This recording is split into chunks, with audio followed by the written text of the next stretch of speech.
Bom dia. Então temos mais uma sessão do nosso ciclo de debate sobre classes sociais, organizado pela Fundação Perseu Abramo e pela Fundação Friedrich Ebert. Hoje temos o prazer de receber a autora Marilane Teixeira. Marilane é pesquisadora, economista e pesquisadora do CESIT da Unicamp e também assessora da Confederação Nacional dos Químicos e do Sindicato dos Químicos de São Paulo. Então, Marilane vai nos falar hoje sobre a perspectiva de gênero e a questão do mercado de trabalho no contexto da última década e das reduções das desigualdades. Então, Marilena, você tem a palavra. Obrigada, Jean, pela apresentação, obrigada à Fundação pelo convite, pela oportunidade, a Fundação e a FES também, parceira nessa iniciativa de organizar esse ciclo de debate sobre classes sociais. E, bom, hoje nós vamos trabalhar o tema das mulheres, E acho bastante oportuno porque nós começamos, acho, no último período a consolidar um balanço, sobre a perspectiva do mercado de trabalho, de como que, bom, nessa última década evoluiu a participação das mulheres no mercado de trabalho, a sua inserção e as condições em que essa inserção se deu em todos os sentidos, seja no perfil de ocupação, seja através dos rendimentos. Bom, antes de começar a comentar os dados que nós estamos trabalhando, eu queria um pouco resgatar um pouco o sentido desse debate, o significado desse debate em relação à questão das mulheres, as diferenças entre homens e mulheres, questões relacionadas com o tema das desigualdades, Primeiro, afirmando que em qualquer configuração histórica em que se analisam as relações econômicas e sociais, essas somente se efetivam por meio da articulação de duas dimensões: a produção econômica e a reprodução social. A produção econômica é entendida sempre como a esfera do mercado, e a produção, no caso, bens, serviços, que podem ser medidos através de um valor monetário. E a reprodução social como sendo o espaço em que se realiza todo o trabalho de reprodução da vida humana, Então, é nessa função específica do trabalho reprodutivo, visto como principal atribuição das mulheres, que encontramos a origem da divisão sexual do trabalho. Está presente em todas as sociedades e que se estuda a partir de um princípio hierárquico. Esse princípio hierárquico ele vai ser desenvolvido pela Daniela Kerguá, quando ela diz que a produção vale mais do que a reprodução e a produção masculina vale mais do que a produção feminina. Então, esse problema do valor ele vai perpassar toda a divisão sexual do trabalho e vai sugerir uma hierarquia social. Então, o reconhecimento disso só viria com o aparecimento de uma série de estudos, e documentações sobre o trabalho das mulheres. Então, é a partir dessa reflexão que tem surgido a necessidade de se ampliar o conceito de trabalho. Então, isso é uma base importante para que a gente possa entender, depois, quando se analisam os dados sobre o mercado de trabalho, o quanto é restritivo você tratar o trabalho apenas no ponto de vista do trabalho assalariado, trabalho realizado no mercado através de uma remuneração. Então, e nesse sentido, há uma preocupação de se ampliar esse conceito de trabalho e incorporando o que a gente chama de trabalho não remunerado, que é o trabalho realizado no âmbito doméstico. Também o trabalho não remunerado realizado no mercado, porque, por incrível que pareça, um percentual bastante razoável de mulheres hoje está ocupada em atividades não remuneradas, em torno de 10% mais ou menos, e o trabalho voluntário. Então, este campo de estudo em que os conceitos de emprego e trabalho são questionados, ele abre espaço para que se introduza outras noções, como a noção de atividade que é proposta pela Helena Hirata.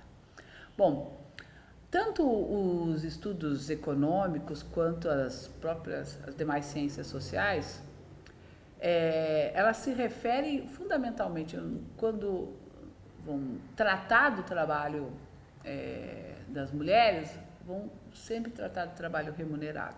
Então, desde a metade do século XIX que os movimentos reivindicatórios das mulheres denunciavam a invisibilidade do trabalho da mulher, por exemplo, na esfera doméstica.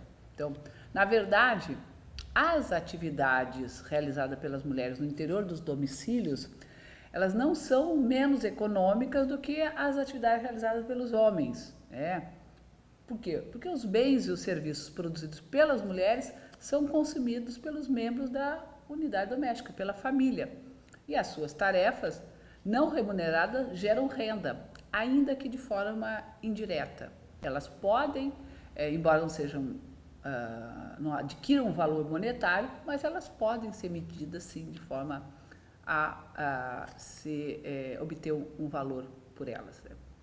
Então, e aí é daí que ganha, a partir dos anos 80, bastante amplitude os trabalhos que vão se dedicar a desenvolvimentos teóricos sobre o trabalho doméstico. Então, basicamente, com as francesas, Danielle Querouac, com a própria Helena Hirata. Então, o desenvolvimento teórico sobre o trabalho doméstico, ele questiona a exclusão do domínio econômico e coloca que essa omissão do trabalho doméstico do domínio econômico não deriva necessariamente da natureza da produção, pois quando esses mesmos serviços que são realizados no âmbito doméstico são produzidos fora de casa, o trabalho que os produz é remunerado. Portanto, ele, ao ser realizado no âmbito doméstico, ele é feito de forma gratuita e, portanto, não tem valor. Então, a maioria das análises econômicas vai aceitar essa divisão entre o trabalho remunerado e o trabalho não remunerado como algo natural e inquestionável. E a própria economia tradicional vai tentar justificar, vai tentar buscar nas análises das relações de troca a explicação sobre as decisões de que, na unidade familiar, no interior das famílias, as explicações acerca de por que existe uma divisão do trabalho entre os sexos. E partindo do pressuposto, de que são as habilidades adquiridas por cada indivíduo, tá, homens e mulheres, que orientam a decisão em relação à opção pelo trabalho não mercantil por parte das mulheres e o trabalho voltado para o mercado, no caso dos homens, Então, mesmo a economia política marxista, desenvolvida por Marx e Engels, as suas primeiras formulações em relação à teoria de classe, elas também não vão aprofundar essa relação entre classe e gênero. Na verdade, na formulação marxista, no século XIX, o Marx vai desenvolver um entendimento de que os indivíduos que estavam fora do processo de produção capitalista, como por exemplo as donas de casa, com o avanço do capitalismo, com a proletarização, à medida que o processo de acumulação do capital avançasse, as diferenças entre os que não possuem propriedade seriam eliminadas à medida que o trabalho fosse se tornando cada vez mais homogêneo. Ou seja, havia uma tendência de que todos se proletarizariam, tanto homens quanto mulheres, Mas, contudo, a diferença baseada no sexo é uma das formas mais profundas de exploração humana. Ela está enraizada nas relações de gênero, nas instituições sociais básicas, como a família, as estruturas econômicas e políticas. E são múltiplas as suas manifestações e e se apresentam em todos os níveis da sociedade. Para Nalu Faria, por exemplo, um trabalho realizado em 2010, ela vai formular que uma das principais justificativas ideológicas para a divisão do trabalho é a naturalização da desigualdade, né? Que empurra para o biológico as construções sociais e as práticas de homens e mulheres, ou seja, atribui a uma essência biológica como parte da natureza a construção do masculino e do feminino. Para ela, é preciso articular a ideologia, a reprodução simbólica com a existência de uma base material. Então, o caráter social presente nas desigualdades entre homens e mulheres é uma contribuição dos movimentos feministas que eclodiram a partir dos anos 60 no Brasil e em outras partes do mundo também, conhecidos como a segunda onda do feminismo.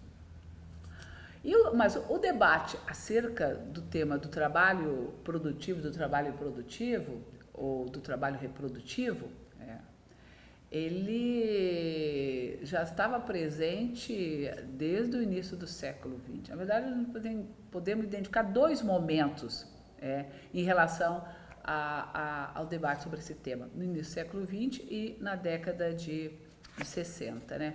Diferentemente do debate que se colocava no início do século XX, na década de 60, surge o interesse pelo estudo da produção doméstica, mas com enfoques teóricos muito diferentes do que eram abordados no início do século. Então, a economia tradicional, por um lado, um dos enfoques, ela vai estudar o comportamento das famílias tendo como referência a microeconomia. Então, as famílias são unidades de decisão que maximizam uma função de utilidade submetida a determinadas restrições, que é o que a gente conhece como a nova economia da família. Já o debate de tradição marxista e feminista vai se centrar fundamentalmente no reconhecimento da atividade doméstica como trabalho, nas relações que essa atividade mantém com a produção capitalista e em reconhecer que são quem são os principais beneficiados por esse tipo de trabalho, né? A Antonella Piccolo, que é uma economista italiana, ela vai dizer que a única maneira de compreender as características gerais e persistentes do trabalho assalariado é estudando o lado escuro e oculto do trabalho das mulheres, que é o trabalho de reprodução. Então, para ela é fundamental entender a lógica da reprodução para que se possa entender a forma como as mulheres se inserem no mercado de trabalho assalariado. Então, ela vai, evidentemente, reconhecer que há uma insuficiência teórica de que impede de ver o trabalho de reprodução, mas em termos analíticos, e vai propor que o trabalho doméstico não seja tratado simplesmente como uma combinação de tarefas necessárias para a reprodução cotidiana do núcleo familiar e para a satisfação das necessidades físicas e psicológicas dos seus membros. Ela vai reconhecer que o verdadeiro papel do trabalho doméstico é reconstruir uma relação entre produção e reprodução que tenha sentido para as pessoas que estão envolvidas. Por quê? Porque espera-se que, graças ao trabalho das mulheres, a relação alienada que estrutura o sistema de produção capitalista e o sistema social se inverta no seio da família, ou ao menos que a família absorva esses conflitos que são gerados no ambiente alienado do sistema de produção. Então, na avaliação dela, quer dizer, o trabalho doméstico ele tem um objetivo que é o bem-estar das pessoas, sendo que o objetivo da produção de mercadorias é a acumulação de benefício. Então, o processo de acumulação ele se utiliza das energias humanas como mercadorias. E a tarefa do trabalho doméstico é reproduzir essas energias como parte integrante das pessoas. Então, tarefa que, sem dúvida, deve se desenvolver dentro dos limites de sua reprodução como mercadoria. Evidentemente, e aí há uma certa concordância entre as feministas marxistas de que o capitalismo, ele se apropria do trabalho gratuito das mulheres, porque e aí a Antonella ela resgata a teoria clássica da terminação dos salários para mostrar, para provar, né, que o que define a produtividade do trabalho, o que define os salários, né, não é a produtividade do trabalhador de forma individual na fábrica, mas o processo de reprodução social do trabalhador, de sua família e da classe trabalhadora em seu conjunto. Então, ela vai afirmar que, com isso, os capitalistas poderão remunerar o equivalente às necessidades de produção e reprodução da classe trabalhadora, que terá parte de suas necessidades, né, realizadas de forma gratuita pelo trabalho das mulheres no âmbito doméstico. Dessa forma, o ingresso das mulheres no mercado de trabalho, ele gera um conflito sobre a possibilidade de conciliar o trabalho remunerado com as obrigações de mãe e esposa, né? Então, é nesse contexto que a gente passa agora a analisar um pouco como foi a evolução do mercado de trabalho brasileiro nessa última década.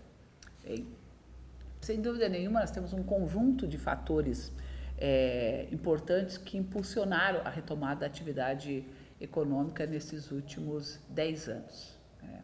E esse conjunto de fatores, eles repercutiram sobre o mercado de trabalho de forma positiva. Então, nós temos uma década em que se gerou aproximadamente 20 milhões de postos de trabalho, cresceu a formalização, melhorou a distribuição de renda e melhorou os rendimentos de uma forma geral para homens e mulheres. Bom, no entanto, quando se desagrega os dados, por exemplo, para homens e mulheres, não se identifica mudanças significativas na estrutura do mercado de trabalho, na verdade, na distribuição das ocupações, por exemplo, entre homens e mulheres, nas diferenças de remuneração, que se alteraram, mas de forma pouco significativa, tá? Pequeno, e no compartilhamento, por exemplo, do trabalho doméstico entre os sexos, continua ainda sendo de responsabilidade das mulheres. Então, há uma incorporação das mulheres que se encontravam fora do mercado de trabalho nessa última década, certamente estimuladas pela retomada da atividade econômica e pelo crescimento do emprego. Tá? Essa incorporação das mulheres na população economicamente ativa se deu de forma mais intensa que os homens. No entanto, quando se analisam os dados da população ocupada, se percebe uma alteração muito pequena em relação ao crescimento da participação das mulheres.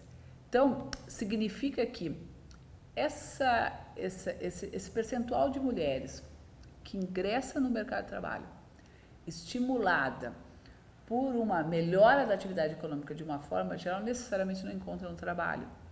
E isso é tão evidente quando se analisam, por exemplo, os dados de desemprego. Os últimos dados disponíveis, por exemplo, já indicam que os dados de 2012, né, foram inclusive divulgados recentemente pela PNAD. O percentual de desemprego entre as mulheres é de 8,9%, enquanto que os homens é de 5,1%. E quando se analisa os dados de desemprego, por exemplo, nesses últimos 10 anos, tem um pequeno crescimento em relação às mulheres. Então, do total de desempregados, por exemplo, no período, na média, em 2004 e 2008, as mulheres representavam 58%.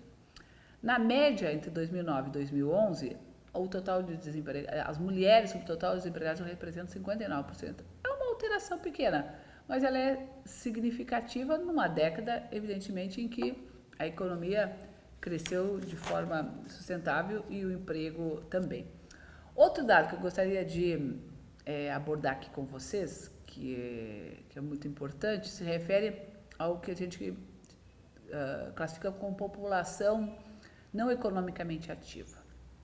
Ou seja, são aquelas mulheres com idade, né, que estão idade para participar do mercado de trabalho, estão fora do mercado de trabalho. Bom, esse percentual, ele é predominantemente masculino, esse total.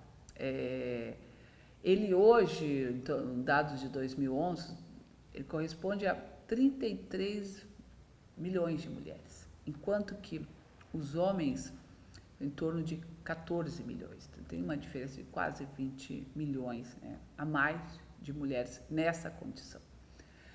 Isso se coloca, então ela não se pode, vamos dizer, se contentar com respostas simplificadas em relação a esse fenômeno, que muitas vezes decorrem de um discurso de que é um período em que a mulher está na idade reprodutiva e que isso reflete a sua intermitência, né?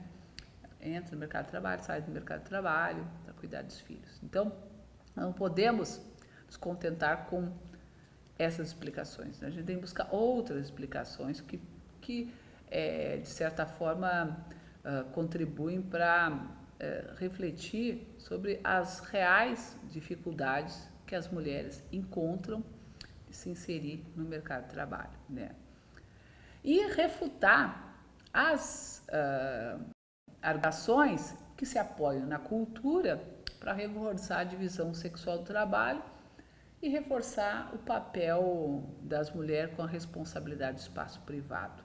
Então, precisamos contestar essas explicações, mas também aquelas que resumem isso a uma escolha racional, uma explicação econômica, né, que baseada nos custos de oportunidade definidos no interior das famílias, né? Ou seja, as mulheres optam por ficar em casa por conta dos custos de oportunidade, ou seja, ficar em casa, né, você vai ter menos custos do que se tiver que ingressar no mercado de trabalho e precisar pagar por todos os serviços que seriam teoricamente feitos de forma gratuita pelas mulheres, né? Outro aspecto também que eu gostaria de destacar aqui diz respeito ao próprio conceito de natividade. E aí tem a ver com aquela discussão inicial sobre precisamos repensar os conceitos, inclusive os conceitos de trabalho, o conceito de trabalho assalariado, produtivo. Porque não dá para nos contentar dizendo que hoje tem 33 milhões de mulheres que certamente estão, a maioria absoluta, envolvida em atividade de reprodução social e não reconhecer o valor desse trabalho, seja nos afazeres domésticos, seja em atividade de cuidados, que são essenciais para a própria produção econômica e para a própria manutenção do sistema, e que ocultam um valor que, embora não sendo monetizado, não significa que não possa ser medido monetariamente, né? Por outro lado, pensar uma sociedade do futuro implica em que a maior parte dessas mulheres que hoje se encontram nessa condição de inatividade, né, fora do mercado de trabalho, realizando trabalhos não remunerados no interior das famílias, que é a perspectiva de se integrar no mercado de trabalho. Então é preciso pensar um mercado de trabalho no futuro e que seja capaz de receber, de incorporar, né, esse conjunto de mulheres. E aí é importante pensar medidas concretas, como, por exemplo, a própria distribuição do tempo do trabalho, do tempo do não trabalho, a discussão da redução da jornada de trabalho, como uma medida positiva e importante para incorporar todas aquelas que desejam trabalhar, como a remuneração justa, né? E tentar, vamos dizer, enfrentar o problema que diz respeito à nossa própria estrutura produtiva. Que mudanças são importantes, são necessárias fazer do ponto de vista da estrutura produtiva, de forma que essa ampliação não resulte na elevação da taxa de desemprego ou na incorporação das mulheres em setores de baixos salários, perpetuando, portanto, uma estrutura segmentada e discriminatória, muito semelhante ao que acontece em vários países da Europa, por exemplo, em que as mulheres elas são incorporadas a tempo parcial. Aí você pergunta a essas mulheres se elas não gostariam de trabalhar a tempo integral, e elas gostariam de trabalhar a tempo integral, só que não lhes é dado, lhes é oferecida essa possibilidade. E aí, com tempo parcial, com tempo trabalho precário, você esconde, né, a ideia de que você vive numa sociedade de pleno emprego. Mas, na verdade, você não vive numa sociedade de pleno emprego, né? Bom, outro aspecto que eu gostaria de tratar ainda no tempo que me resta é reforçar alguns aspectos, por exemplo, positivos em relação à trajetória das mulheres no mercado de trabalho nessa última década. Um aspecto positivo é que mantém-se, e aí não é só, por exemplo, isso não está relacionado diretamente com a dinâmica do mercado de trabalho, que é o crescimento da participação, da presença das mulheres com maior escolaridade. Então, esse é um aspecto importante, né? As mulheres, por exemplo, no período entre 98 e 2003, elas representavam 55% da população com 12 anos ou mais de estudos. Nesse período de 2008 a 2011, desculpe, de 2009 a 2011, elas representam 57%. Então, há uma tendência, né, a aumentar a participação das mulheres entre os mais escolarizados, e isso é um processo bastante positivo. No entanto, um dos aspectos mais perversos das relações de desigualdade entre homens e mulheres diz respeito às diferenças salariais, e nesse aspecto nós tivemos muita pouca mudança nessa última década. Os dados divulgados recentemente pela PNAD, ela sugere que há uma diferença de remuneração média, né, entre homens e mulheres em torno de 27%. Bom, quando se analisa os rendimentos por hora entre homens e mulheres, entre 2004, a média de 2004 e 2008 era de que para as mulheres sem instrução ou até 4 anos de estudo,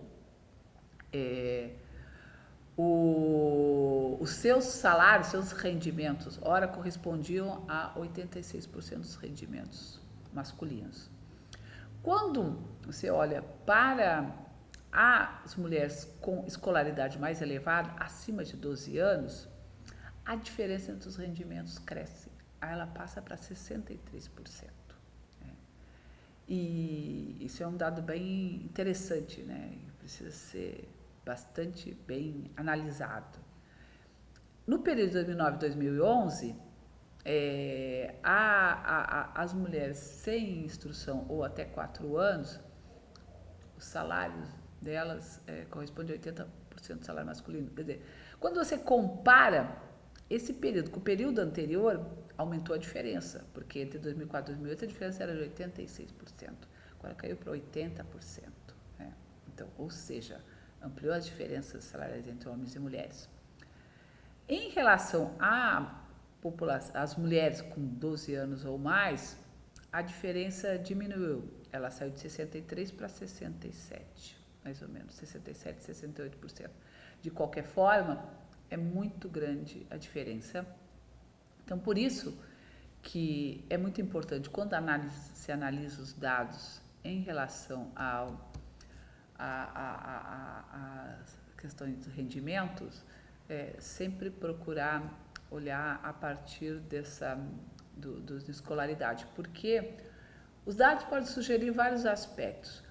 Um deles é relacionado com a população, as mulheres que não têm pouca escolaridade, de que nesse último período, 2009-2011, como pode ser decorrente dos efeitos da crise, né? Então, mais mulheres perderam postos de trabalho, as mulheres foram para postos de trabalho mais precários e, portanto, aumentou a diferença de rendimentos.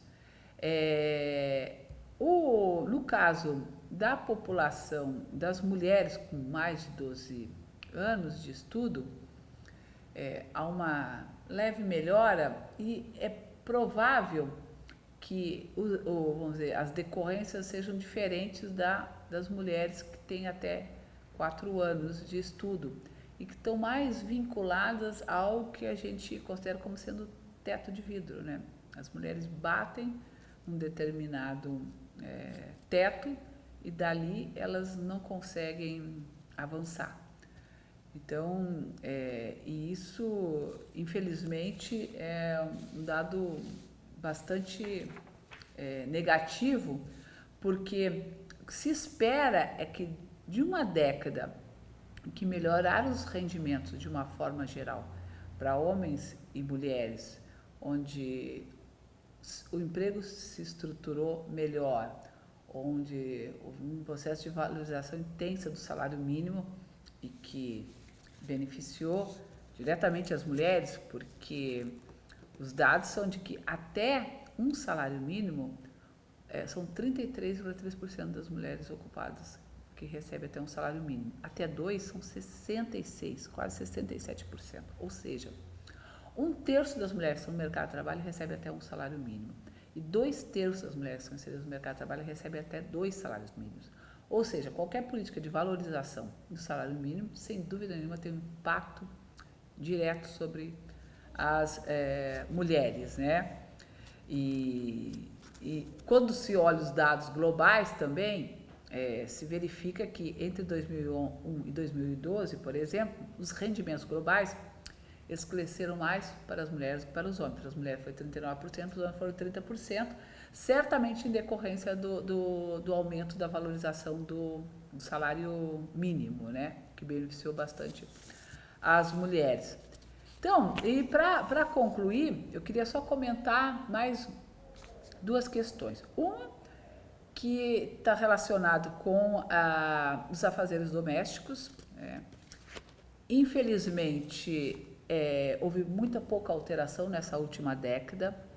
As mulheres que se declaram, né, que realizam trabalho doméstico, o percentual é muito superior ao percentual masculino.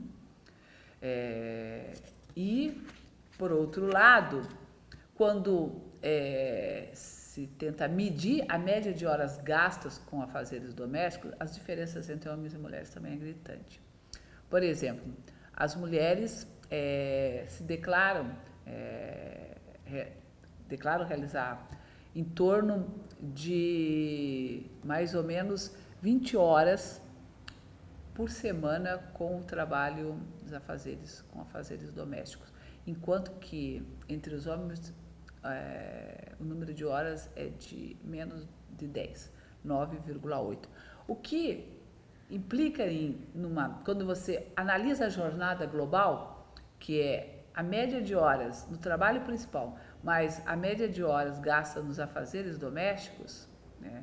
Se a gente ampliar o nosso conceito de jornada de trabalho e incorporar o trabalho doméstico não remunerado como parte da jornada total, as mulheres realizam uma jornada semanal de 58,4 horas e os homens de 52,9 horas, ou seja, uma diferença de praticamente 6 horas entre homens e mulheres.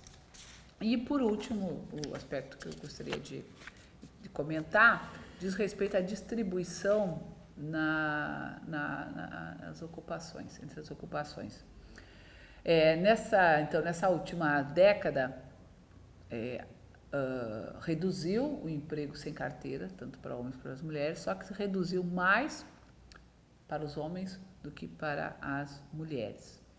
Mas o que eu gostaria realmente de destacar é de que se nós somarmos o emprego sem carteira, o trabalho doméstico sem carteira, o trabalho por conta própria, que no geral é um trabalho informal, o trabalho na produção para o próprio consumo ou para a construção para o próprio uso e o trabalho não remunerado, isso vai representar mais de 50%. Então, isso é um dado muito preocupante. E quando compara-se com o período anterior, seja o período de 98 a 2003, seja no período de 2004 a 2008, houve pouca alteração. Houve alteração, sim, mas não foi significativa. Na verdade, há uma reiteração nessa última década das ocupações tradicionais que são destinadas às mulheres, né? Então, por exemplo, o trabalho para a produção, para o consumo, para a construção, para o próprio uso e o trabalho não remunerado, ele totaliza praticamente 10% da força de trabalho feminina, enquanto que para os homens isso representa metade.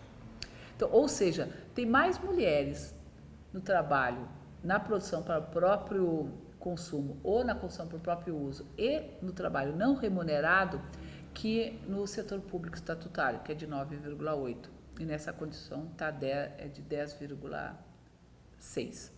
Da mesma forma em que o trabalho doméstico sem carteira, ele registrou pouca alteração. O total das mulheres ocupadas, 12,6% estavam ocupadas entre 98 e 2003 no trabalho doméstico sem carteira. Esse percentual para o período de 2009 e 2011 é de 11,6%, ou seja, reduziu apenas um ponto percentual. Então, eu queria encerrar justamente questionando esse aspecto para dizer o seguinte, que a mudança, é necessário pensar uma mudança, né, do ponto de vista da estrutura do mercado de trabalho para as mulheres. E essas mudanças, certamente, elas não vão ocorrer a partir da dinâmica do próprio mercado de trabalho. Ou seja, não é no dinamismo econômico e na recuperação do mercado de trabalho, na geração de pós-trabalho, no aumento da formalização, que se encontram as condições para que se altere essas formas de inserção das mulheres em determinadas ocupações, né, mais precárias, mais vulneráveis. Então, é fundamental entender que as desigualdades entre homens e mulheres são estruturantes dessa sociedade e que, portanto, dada a divisão sexual do trabalho e as relações entre a produção econômica e a reprodução social, a inserção das mulheres em ocupações menos estáveis, mais precárias, com maior intermitência, que se constitui muitas vezes como um prolongamento do seu trabalho realizado no âmbito doméstico, ela só vai se alterar se a gente pensar numa outra estrutura produtiva. E, para encerrar mesmo, eu queria dizer que nessa última década, quando se analisa, por exemplo, a produção industrial e se desagrega por segmentos, nos últimos 10 anos, os setores, vamos pegar como base 2002 e analisar qual foi o comportamento da produção física, da indústria de vestuário, de calçado, confecções, têxtil, em que predominantemente a presença de mulheres, houve uma queda bastante grande, né? Quer dizer, a produção física desses segmentos é inferior a 2002. Por quê?